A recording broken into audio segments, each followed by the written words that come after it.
자, 오늘 이번에 살펴볼 문제 12번인데 조금 낯설 겁니다. 네, 조금 낯선데 우리가 일반적으로 보던 정적분하고 조금 형태가 조금 달라요. 그리고 지금 묻는 게 지금 최소값을 묻고 있기 때문에 우리가 일반적으로 보던 정적분으로 정의된 함수가 아니라서 네, 그리고 피적분 함수부터 차근차근 좀 살펴보도록 할게요. 여기는 2차 함수고 dt에 대해서 피적분 함수는 t에 대해서 2차 함수가 잡혀 있고 x는 여기 절대값 안에 들어가 있네요. 여기 어떤 의미가 될까?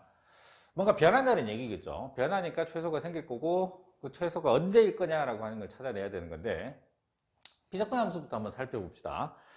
내가 우리가 요 T축이라고 봤을 때 얘는 0에서 4까지 이런 정도의 그림이 될 거고요. 0에서 4까지 대칭 축은 2가 될 거고 그 다음에 여기는 두 그래프의 교점이라고 봐서 y 콜 x 상수, 아니 y 콜 x는 아니고요.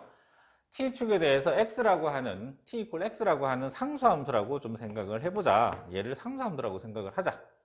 그러면 이걸 절대값을 씌우게 되면 어떤 의미가 되느냐면 이걸 꺾어 올리게 되겠죠. 꺾어 올리게 되니까 결국 무슨 의미가 되느냐면 이 부분의 면적과 이 부분의 면적을 2배 한 것과 같아지지 않겠느냐 이런 정도가 되겠죠. 이게 조금 더 다른 측면에서 보면 이건 어떤 의미가 되냐면 피적분 함수의 절대값을 떼고 그려보면 피적분 함수에서 절대값을 떼고 한번 생각을 해보면 얘가 이렇게 그려진다고 했을 때 y 꼭지점에 y 값에 영향을 주고 있다는 겁니다. 실제로 이게 y는 t-2의 제곱에 더하기 x 빼기 4가 되기 때문에 꼭지점이 y좌표에 의해서 영향을 주고받고 있기 때문에 이걸 꺾어 올린다고 했을 때 이 부분의 면적이 어떻게 변하느냐, 그게 이제 이렇게 보여질 수도 있다는 얘기가 되고요. 네, 그래서 결국에는 어쨌든 t라는 축에 대해서 이 2차 함수하고 상수함수인 x라고 하는 것과 만나는 교점, 즉 요 점에 의해서 뭔가가 영향을 좀 주고받지 않느냐, 변하지 않느냐. 그래서 x의 의미는 t축에서는 상수함수로 봐주면 되겠다.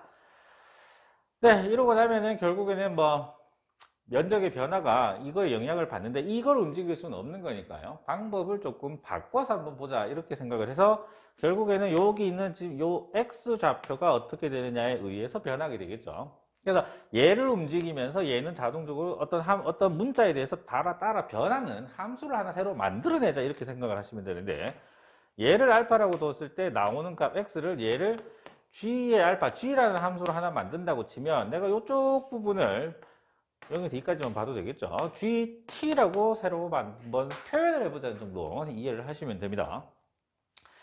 그래서 이렇게 변하는 게 GT인데 내가 X가 알파일 때 나오는 T가 알파일 때 나오는 X 값을 G 알파 X를 G 알파라고 생각을 하면 알파에 의해서 이제 요게 0에서 2까지 움직일 때 어떻게 변하는 요 면적들이 어떻게 변하느냐 이렇게 바꿔서 볼 수 있다. 그걸 좀 이해를 해주시면 되겠습니다. 그래서 이 표현은 0에서 4까지니까 2배 인테그럴 0에서 2까지로 좀 바꿔서 보는 게 좋을 것 같고요. 그 다음에 x 마이너스 여기도 한 번에 바꿔버릴까요? 네.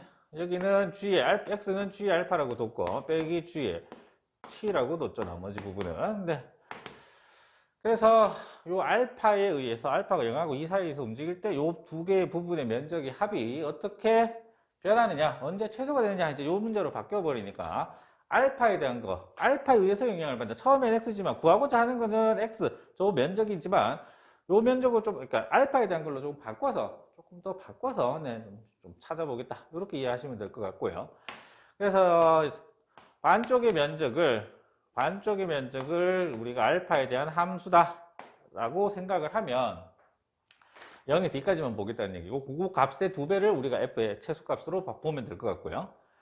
그러면 이 부분은 이제 이렇게 똑같이 쓰여질 수 있을 것 같고 요거는 알파에 의해서 변하니까 0에서 알파까지 왔고 0에서 알파까지는 누가 위에 있다? G 알파가 위에 있죠. G 알파에서 G의 T가 아래에 있는 거 위에 거에서 아래 거를 뺐다. 그 다음 알파부터 2까지는 GT가 위에 있겠죠. GT에서 빼기 G 알파. 자, 그러면 우리가 이 부분을 먼저 좀 계산을 할 수 있지 않을까. t고 여기 알파는 상수함수잖아요. 상수함수니까 요거는 알파의 g의 알파 정도로 요 부분만 따로 계산이 될 것 같고, 빼기 0에서 알파까지 gt dt 요 정도가 되고, 그 다음 마찬가지로 여기도 알파부터 2까지는 gt를 적분을 정적분으로 표시를 하고, 그 다음에 빼기 여기서는 2-알파의 g알파 정도. 이건 1차 상수함수니까요. 여기 t가 붙어가지고 정적분 계산 바로 하면 이런 정도가 나오겠다. 이렇게 이해하시면 되겠습니다. 자, 그래서 이게 이 전체가 이제 알파에 대한 함수가 이렇게 만들어졌다. 그러면 여기는 정적분으로 정의된 함수, 여기도 정적분으로 정의된 함수. 알파가 여기 있고, 여기도 있고. 그 다음에 얘는 뭐 알파에 관한 식이니까요.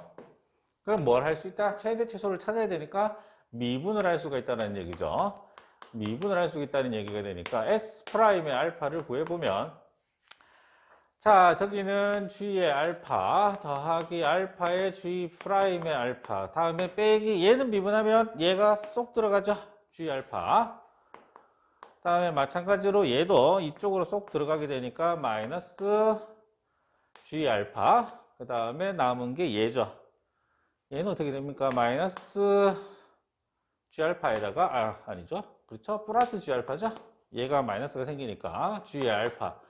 다음에 마지막 기 남는 게 마이너스 2-알파의 G 프라임 알파까지 남네요. 아유, 길다. 자, 여기 G 알파, 요거 두 개 지워지고 남는 게 얘하고 얘만 남네요. 그러면 정리를 하자면 어떻게 됩니까? 알파가 두 개가 되나요? 알파 마이너스 2알파 마이너스 2의 G 프라임의 알파. 자, 그러면 얘가 0이 되는 부분이 어느 쯤이 되겠느냐? 알파가 1이 나오는데, 또는 이제 G 프라임의 알파가 0이 될 수도 있는데, G 프라임의 알파는 이쪽에서 보시면 아시겠지만 여기 접선의 기울기 전부 다 양수잖아요. 그래서 이거는 절대로 0이 되지는 않는다. 그럼 알파에서 지금 보시면 2알파 마이너스니까 알파가 1일 때 보가 마이너스에서 플러스로 바뀐다. 그러니까 여기에서 극소가 된다. 그래서 극소가 되니까 최소가 나오겠다까지 되겠죠.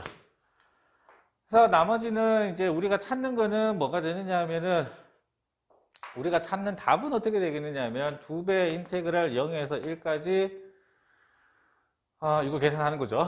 알파가 1 들어갔을 때니까 이거 계산하는 겁니다. 네. 그래서 계산하시면 될 것 같고, 일단은 조금 이 문제를 좀 잘 보셔야 될 게, 여기는 적분 변수가 t, 2차 함수예요.